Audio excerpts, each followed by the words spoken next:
Hey guys, what's up? It's me, SK. I'm just going to cover gemming and a few things that go along with that for enhancement shaman for PvP. This can also be applied for PvE as well. For the red, I always go straight up agility. For the meta, I think that it's 216 agility, 3% increased crit. I don't have that. I've actually got the PvP one from last season. But 160 agility, delicate primordial rubies. Okay, that's red. For the blue, I personally go with the 80 agility, 80 PvP power. There's a few different ones you can use, but I prefer the agility. The more agility I have, the more burst I do.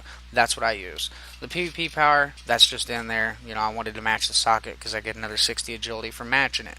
If the socket bonus was garbage, I'd just throw a straight up red gem in there and add 160 agility. Excuse me. As far as yellow, I always go with 80 agility, 160 mastery. That's the Adept Vermilion Onyx. That's one I use for that. Now I want to cover the stats real quick. Agility. The reason why I focus so hard on it, agility increases your attack power, and it also increases your chance to crit. So I mean, it's like, and people don't realize with mental quickness, you also increase your spell power. The more spell damage you do, if you have more attack power, because that scales off of your attack power, and your wolves scale off of your attack power. So I mean, agility just all around is the best overall stat. That's the best thing. As far as what I reforged to, once you have 3% hit, you're not going to miss on any special attacks. That's not saying that you're not going to miss on your normal attacks. You're just basic whack, whack, whack, stand there, don't hit any buttons, but you're auto attacking. Those are probably going to miss. Like, I got a 20% chance to miss damn near, but that's fine. My yellow damage is where all my burst comes from anyway.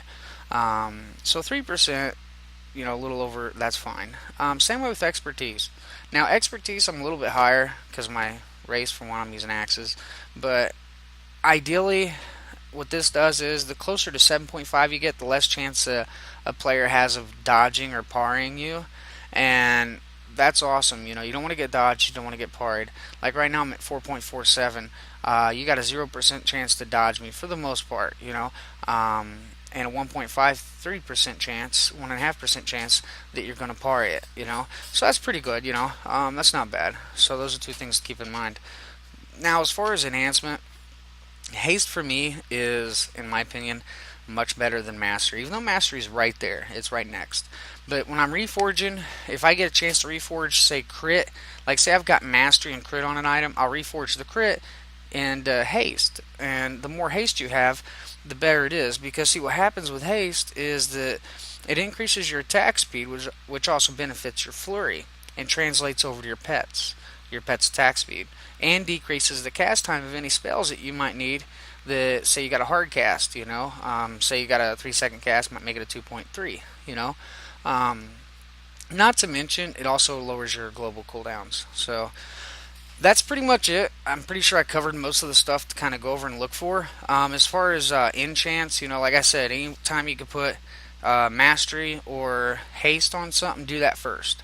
Then you might want to put stats or straight up agility. And like on my cloak, I think I got 200 stamina. Other than that, everything else is the way I just told you. So I hope you enjoyed the video. Make sure you guys sub and like the video. And I will catch you guys later. I'm out. Oh yeah, I'm back just for a second. I also want to talk about weapons. I use 3 weapons, okay? I switch. I use Dancing Still on my main hand, offhand. But keep in mind, when you're PvP and you go up against comps that can do disarms, you need to have a third weapon with a weapon chain so you can swap that out for that comp. But if if you're facing a comp that doesn't disarm, use double Dancing Still. That's why it's ideal to have 3 weapons. That way you can rotate the offhand out between Dancing Still and a weapon chain. Okay, now I'm out late.